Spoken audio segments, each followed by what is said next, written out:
Uh-oh, I'm not sure you have enough fat for a BBL using, in other words, just fat to augment the buttock. So let me go through this real quick. There's two different ways to make the buttock bigger, and that is by either using an implant or using your own body fat. But what you gotta remember is it's not about making a butt bigger.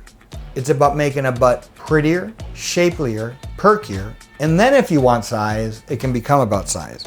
But the first thing is to make it pretty before you make it bigger. It makes no sense to take a buttock that's struggling to make it into the top 40 list of pretty buttocks and take that butt and make it bigger. You want to be in the top 3 and then you make it bigger. So let me recontour you, let me reshape you, let me take the fat and whatever fat I can get, even if it's a little bit, to try to reshape the buttock a little bit. By putting fat in, even when you have that little of fat, it helps me contour and cover up an implant if you decide to go that route. So here are the deals. If you don't have enough fat, one option is to gain weight. That's where I put you in booty camp. Now booty camp is very different than boot camp. In booty camp, you're gaining weight.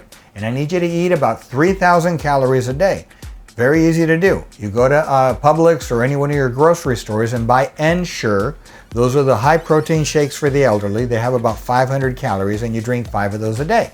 Now you're up to 2,500 calories. Now you eat whatever you want. Spaghetti, bread, whatever you want. You're only gonna do this for about a week or 2. This is not a lifetime commitment, so don't take it that way. But it is a prescription for 1 or 2 weeks to gain weight.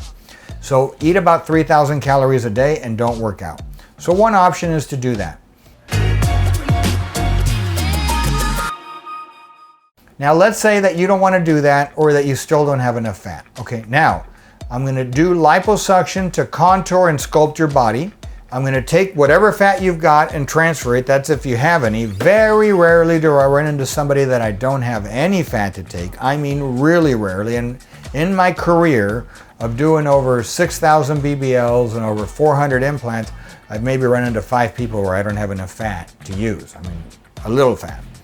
Bottom line is that if you got a little fat, I want to use it and transfer it to the buttock to give you a better shape as well as I can shape it given the amount of fat that you give me.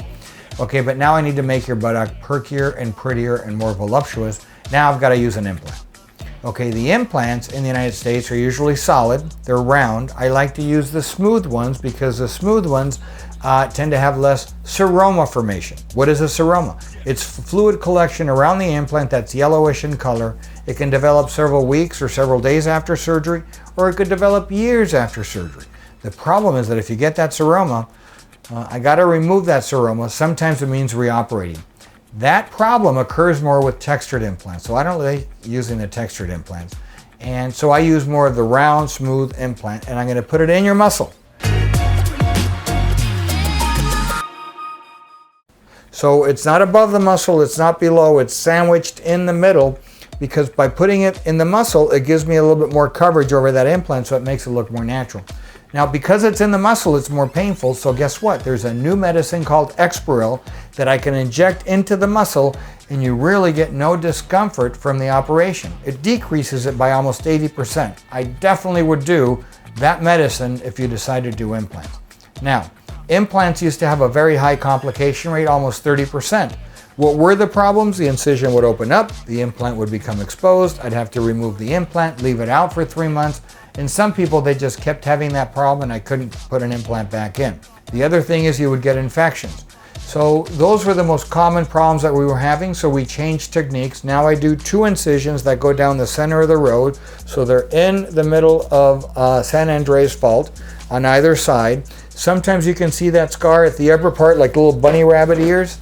You could tattoo that area. You can tattoo it the color of the skin. That's a new technique that's out. Look up skin color tattoos after surgery. But at any rate, if you were to bend over or be in compromising positions, your partner will be able to see the scar. But if you're standing up, you're in a thong, you're on the beach, that's pretty well hidden. So it takes 2 incisions.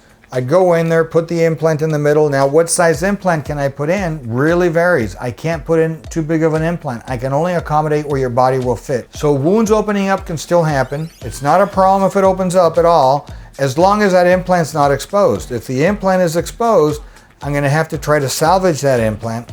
But oftentimes I gotta remove it, leave it out for 3 months, and then put it back in.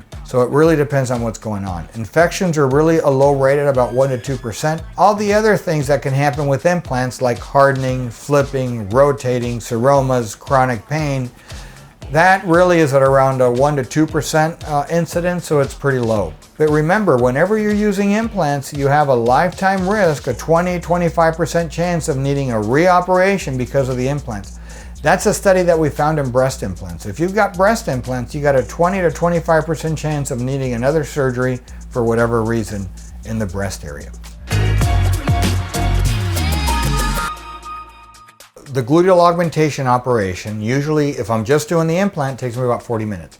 But if I add the liposuction and fat grafting with the implant, it takes me about 2 hours. I do have to leave drains in because the body produces fluid, so those drains stay in for about 5 to 7 days. Getting back to work will be about 10 to 14 days. Getting back to the gym is about 2 months. Definitely use the X-Pearl if you're going to do it because that'll really cut down on the pain. I will put you in a garment. More than likely I will. If I did lipo, if I didn't do lipo, I might still put you in a garment.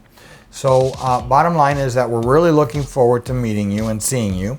Talk to your coordinator so she can give you pricing, scheduling, when it can be done, answer all those beautiful questions that you've got. And we'd be really happy to help you out with all these things. So I really look forward to meeting you and seeing you. Remember, stay safe. Can't wait to meet you.